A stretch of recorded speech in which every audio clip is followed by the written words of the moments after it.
Friends, today we'll start with heat capacity. Heat capacity. ठीक है. What is heat capacity?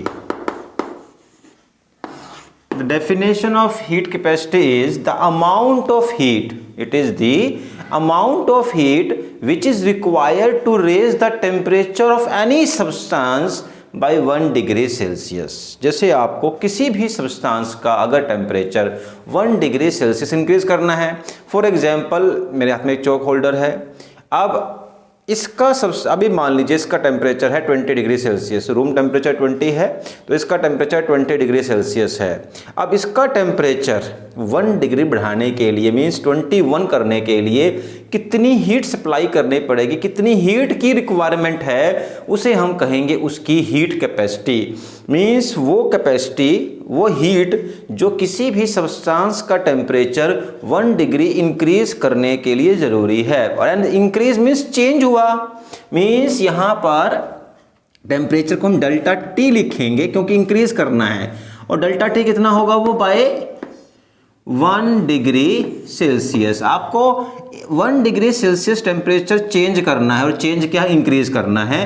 तो उसके लिए जो हीट लगेगी उसे हम कहते हैं हीट कैपेसिटी. एंड देखो ये हीट कैपेसिटी अलग अलग सब्सटेंस के लिए अलग अलग होगी.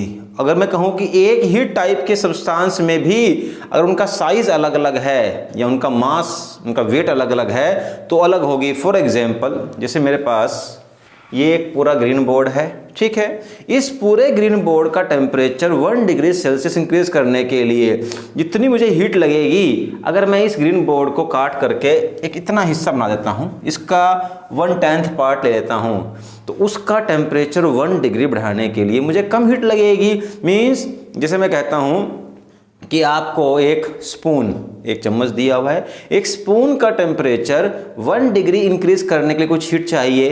फिर मैं कहता हूं कि आपको एक बहुत बड़े किसी, जैसे मैं कहता हूं कि फॉर एग्जांपल कि एक वाटर टैंक जो बना हुआ है आयरन का, एक वाटर टैंक बना हुआ है आयरन का, स्पून भी जो है आयरन से बना हुआ है, स्टील से बना हुआ है. ऐसे ही एक वाटर टैंक बना हुआ है 1000 लीटर का, उसका टेम्परेचर बढ़ाना है बाय 1 डिग्री सेल्सियस, तो आपको वहाँ हीट ज़्यादा लगेगी. इसका मतलब हीट कैपेसिटी किस पे डिपेंड करेगी, अमाउंट ऑफ मैटर के ऊपर और नेचर ऑफ मैटर पर भी करती है. Nature as well as amount दोनों पे डिपेंड करेगी. फॉर एग्जांपल आपके पास 10 ग्राम वुड है और 10 ग्राम स्टील है, दोनों का ही टेम्परेचर आपको बढ़ाना है 1 डिग्री सेल्सियस, तो दोनों के लिए अलग अलग हीट लगेगी. क्योंकि जो स्टील है उसमें हीट जल्दी बढ़ेगी, वुड में जो है वो लेट होगी, क्योंकि would is a conductor of temperature, ठीक है, हीट का. तो देखो हीट कैपेसिटी का क्या हो गया, heat capacity is the amount of heat. And देखो इसको लिखते हैं क्यू से, अमाउंट ऑफ हीट को लिखेंगे क्यू से. Q is for the heat, amount of heat that is required, तो डायरेक्टली प्रोपोर्शनल कर देंगे हम, that is required to raise the temperature of any substance by 1 degree Celsius. तो Q देखो अब कितनी हीट लगेगी उसी के मुताबिक आपका टेम्परेचर चेंज होगा. फॉर एग्जांपल अगर आपके 10 जूल पर 1 डिग्री इंक्रीज हो रहा है तो अगर आपने 30 दिया तो 3 डिग्री इंक्रीज होगा, ठीक है. तो मीन्स कितना आप टेम्परेचर इंक्रीज करना है वो डायरेक्टली प्रोपोर्शनल है, क्या इसके है, Q डायरेक्टली प्रोपोर्शनल हीट के हो जाएगा. एंड इसे हम लिखते हैं Q is equal to C delta T. ये एक इसका आपके पास फॉर्मूला आ गया, Q is equal to C delta T. तो मतलब कितनी हीट लगेगी, अब वो डायरेक्टली प्रोपोर्शनल टेम्परेचर के है. बट ये सी किसके लिए आया हुआ है, एक्चुअल में ये सी आया है किसी भी सब्सटेंस के नेचर के लिए. इसे हम कहेंगे स्पेसिफिक हीट कैपेसिटी, और ये अलग अलग सब्सटेंस के लिए अलग अलग होगी. 1 ग्राम वाटर का टेम्परेचर इंक्रीज करने के लिए अलग हीट लगेगी, 1 ग्राम आयरन का टेम्परेचर इंक्रीज करने के लिए अलग हीट लगेगी. मैंने सब कुछ देखो दोनों का 1 ग्राम कर दिया, ठीक. तो ये सी जो है ये डिपेंड करेगा आपका मैटर क्या है. और अगर रिगार्डिंग द क्वेश्चन आता है कि इसमें कुछ भी न्यूमेरिकल, तो इसके रिगार्डिंग आपको सी की वैल्यू दी होती है. आपको फाइंड करने का यहाँ तरीका कोई आएगा नहीं. हर एक सब्सटेंस की सी का मतलब स्पेसिफिक हीट कैपेसिटी, हीट नहीं स्पेसिफिक हीट. स्पेसिफिक मीन्स 1 ग्राम का टेम्परेचर इंक्रीज करने के लिए, इसको लेते हैं बाद में अभी। तो ये आपके लिए हर सब्सटेंस के लिए अलग होगी, मींस एक सब्सटेंस के लिए कांस्टेंट होगी, दैट्स वाई इसको यहाँ पर लिखा हुआ है। प्रोपोर्शनैलिटी कांस्टेंट को हटा करके हम कुछ क्या लेते हैं कांस्टेंट, वो सी लिया है, यहाँ प्रोपोर्शनैलिटी कांस्टेंट सी है, और ये वैल्यू किसी एक सब्सटेंस के लिए हमेशा फिक्स रहेगी, मींस आयरन के लिए फिक्स रहेगी, वाटर के लिए फिक्स रहेगी, बट जो वैल्यू आयरन के लिए सी की है वो वाटर के लिए नहीं होगी, ठीक है। अब देखो भाई, इसके बाद हम आते हैं नेक्स्ट चीज के ऊपर, that is known as specific heat capacity. Specific heat capacity. तो देखो यहाँ हीट थी, यहाँ इसने स्पेसिफिक बोल दिया। तो देखो भाई, what is specific heat capacity? It is the amount of heat that is required to increase the temperature of 1 gram of substance by 1 degree Celsius. Means किसी भी 1 ग्राम, देखो मैंने ग्राम बोल रहा हूँ, ऑल्दो ऐसा बुक में लिखा होता है, but it can be unit mass. Unit mass का मतलब 1 kg भी हो सकता है, हम 1 ग्राम भी बोल सकते हैं, ऑल्दो 1 ग्राम को मेजर करना थोड़ा आसान रहेगा कि छोटा सब्सटेंस है, उसमें एक्यूरेसी ज़्यादा आएगी आपके पास। ऑल्दो यू कैन से, अगर बिल्कुल ही आपको एग्जैक्ट करनी है डेफिनेशन, तो the amount of heat which is required to increase the temperature of unit mass by 1 degree Celsius. किसी भी यूनिट मास का, यूनिट मीन्स 1 ग्राम ले लो, 1 kg लो, या फिर 1 क्विंटल, जो डिपेंड करता है कि आपके पास सैंपल क्या है, उस पर डिपेंड करेगा ये। तो वह the amount of heat required to increase the temperature of, मैं यहाँ 1 ग्राम ही बोलूँगा, थोड़ा ईजी रहेगा, और वो करना हमेशा प्रैक्टिकली हम 1 ग्राम में ही लेते हैं।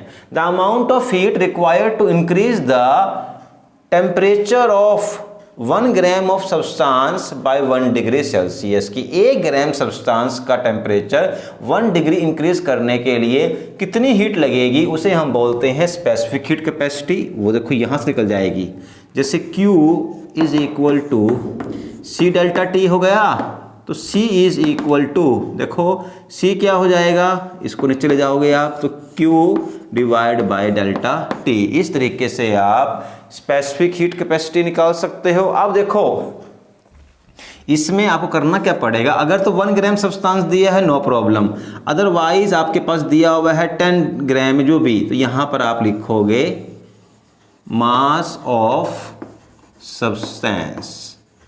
ये है हो गई आपकी स्पेसिफिक हीट कैपेसिटी। देखो मान लो सिंपल, देखो कैसे समझोगे इसको। जैसे मान लो आपके पास स्पेसिफिक हीट कैपेसिटी निकालनी है आपको, ठीक है। अब C निकालना है, Q आपने हीट दे दी, मान लो आपने हीट दे दी 100 जूल, ठीक है, और 100 जूल टेम्परेचर देने पर टेम्परेचर चेंज चलो 1 डिग्री ही हुआ, मैं इसको 1 डिग्री ही मान लेता हूँ कि चलो ये तो पूरा हो गया, 1 डिग्री हो गया, इनटू, अब जरा ध्यान दो, अगर ये सब्सटेंस आपके पास था जिसकी आपने हीट कैपेसिटी निकालनी है, वो सब्सटेंस था आपके पास 50 ग्राम, तो आप इसको 50 से डिवाइड कर दोगे ना, क्योंकि 1 ग्राम के लिए कितनी आएगी फिर 2, तो स्पेसिफिक हीट कैपेसिटी क्या हो जाएगी 2 ग्राम पर जूल, 2 जूल पर ग्राम, उल्टा हो गया ये, 2 जूल पर ग्राम, इस तरीके से आ जाएगी। देखो यहाँ पर जूल, ये हीट, देखो ये क्या है, Q है, Q का मतलब क्या होगा जूल, तो ये जूल आ गया आपके पास। ये 50 ग्राम है तो क्या हो गया 2 जूल पर ग्राम लगी, ठीक है। अब देखो इसको थोड़ा और इजी में कर लेते हैं, ऑल्दो जो समझना हो कि जैसे आपके पास मान लो कोई सब्सटेंस था, देखते हैं यहाँ पर, इसको ले लेते हैं स्पेस बनाकर थोड़ा सा, कि आपके पास कोई सब्सटेंस दिया हुआ है 20 ग्राम, ठीक है, आपके पास कितना 20 ग्राम मास आ गया 20 ग्राम, ठीक है। 20 ग्राम सब्सटेंस था और आपने टेम्परेचर इंक्रीज कर दिया 5 डिग्री सेल्सियस, और 20 ग्राम ऑफ दैट सब्सटेंस का टेम्परेचर 5 डिग्री इंक्रीज करने के लिए आपको क्यों देना पड़ा, for example 200 joule.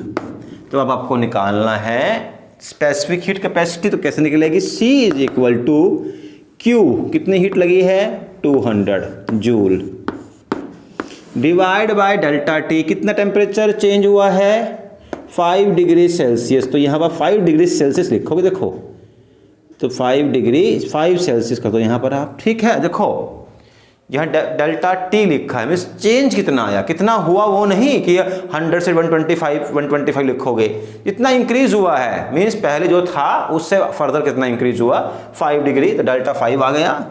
Into mass of substance कितना है 20 ग्राम, ठीक है। तो अब निकल जाएगा कि 1 ग्राम के लिए कितनी हीट लगेगी, आप इसको डिवाइड, यहाँ से ये रहा 10 आ गया, ये लो 2, तो इसका आंसर भी आ गया 2 जूल पर सेल्सियस पर ग्राम।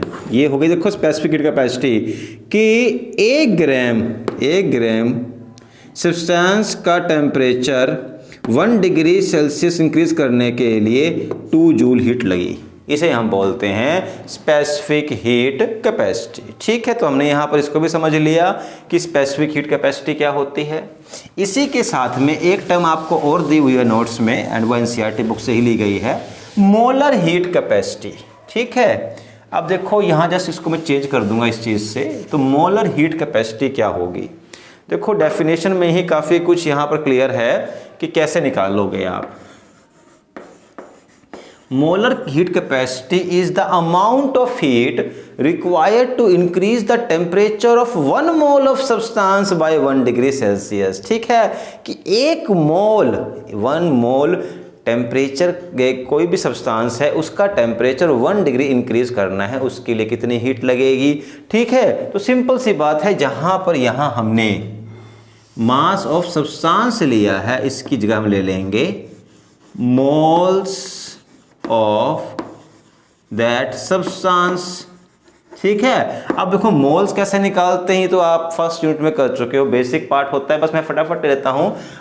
एन जो होगा given mass by molar mass होता है। फॉर एग्जांपल मैं जैसे मान लेता हूं कि आपको निकालना है कि 30, आपके पास मान लीजिए मैं कहता हूं 54 ग्राम एल्यूमिनियम है, 54 ग्राम एल्यूमिनियम है, ठीक। और इसका टेम्परेचर में इसकी आपको निकालनी है मोलर हीट कैपेसिटी। अगर आपने Q दिया 200 जूल और टेम्परेचर इंक्रीज हो गया delta T by 5 degree Celsius, दोबारा ले लेते हैं भाई, ठीक है। अब कैसे करेंगे यहाँ, तो एक काम करो, पहले आप देखो ये तो फिक्स है, आपको पता कैसे यूज करना है। 54 ग्राम ऑफ एल्यूमिनियम को नंबर ऑफ मोल में कन्वर्ट कर लो। ये 54 ग्राम क्या हो गया, गिवन मास कितना दे दिया गया है, 54 ग्राम जो है वो इसका गिवन मास दिया हुआ है। एंड वी नो अदरवाइज, ये देखो नॉर्मल सा है, एल्यूमिनियम का मोलर मास होता है 27 ग्राम पर मोल।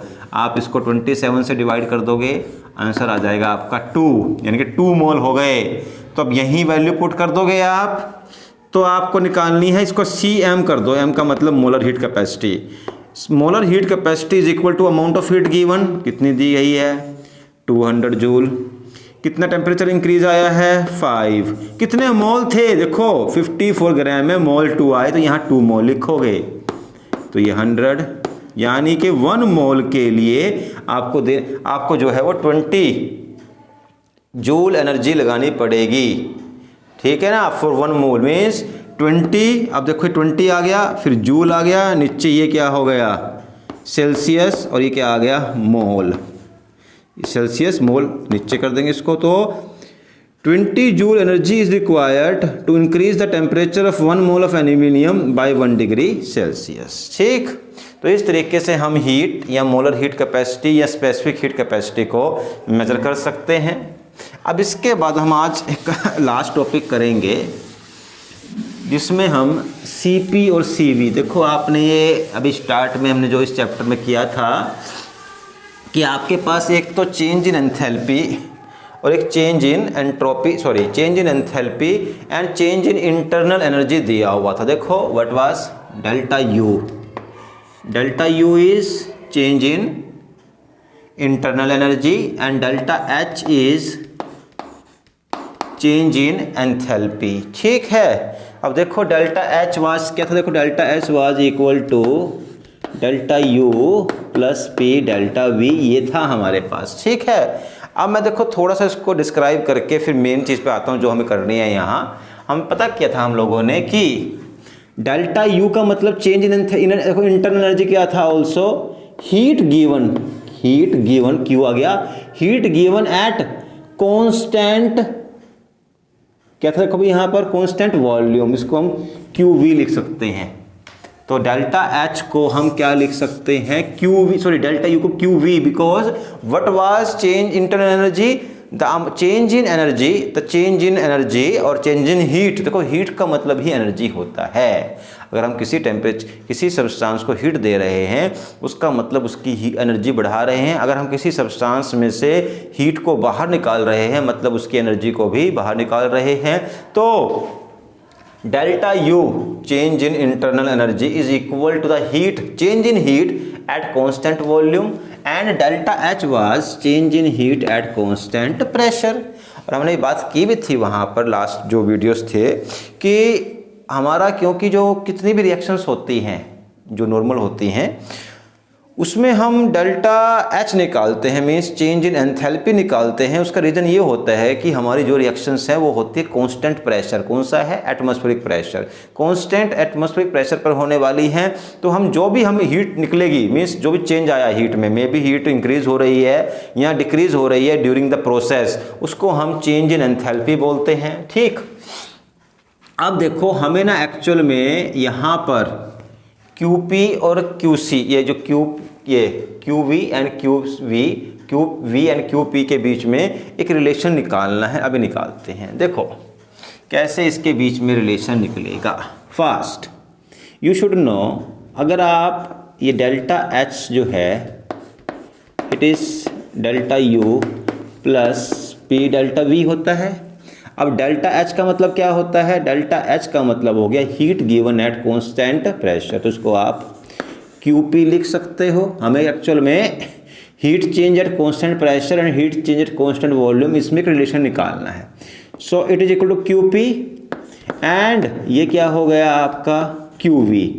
अब P डेल्टा V का निकालना है हमें। अब देखो यहाँ पर कैसे करेंगे, delta H is equal to delta U plus, अब देखो PV, अब आ जाओ आप स्टेट्स ऑफ मैटर पर, PV is equal to nRT होता है। अगर 1 मोल ही है तो RT ले लेंगे। अब देखो अब देखो यहाँ पर जरा समझना, अब हमें P डेल्टा V, मतलब अगर मैं वॉल्यूम चेंज कर रहा हूँ तो इसका मतलब टेम्परेचर चेंज हुआ होगा क्योंकि R तो कांस्टेंट है। तो P delta V is equal to R delta T। आप डेल्टा R नहीं लिख सकते क्योंकि R तो कांस्टेंट है। तो P delta V is equal to R delta T, तो यहाँ पर लगा दो आप R डेल्टा T। अब इसके बाद देखो जो डेल्टा H है, डेल्टा H का मतलब क्या होता है यहाँ पर? डेल्टा H का मतलब है QP, ठीक है, is equal to delta U का मतलब क्या हो गया? डेल्टा U का मतलब हो गया QV plus R delta T। अब देखो यहाँ पर अब जरा ध्यान देना QP क्या होता है। देखो अभी हमने किया था ना यहाँ पीछे जो अभी आपके पास हीट कैपेसिटी निकली थी, that Q is equal to C delta T, ठीक है ना। तो अब यहाँ पर क्या लिख सकते हैं हम? QP का, देखो अब QP का मतलब भी CP हो जाएगा। तो इसका मतलब क्या हो गया यहाँ पर? QP का मतलब CP delta T is equal to, अब QV क्या होगा? देखो QV is equal to CV delta T। तो लो भाई आपके पास अब आ जाएगा यहाँ पर CP delta T is equal to यहाँ पर सॉरी इसको V करना है हमें, यहाँ C डेल्टा P, ओके दोबारा देख लो एक बार, QP CP डेल्टा T और QV क्या हो जाएगा? CV delta T plus R delta T, ठीक। अब देखो इन तीनों में डेल्टा T क्या है?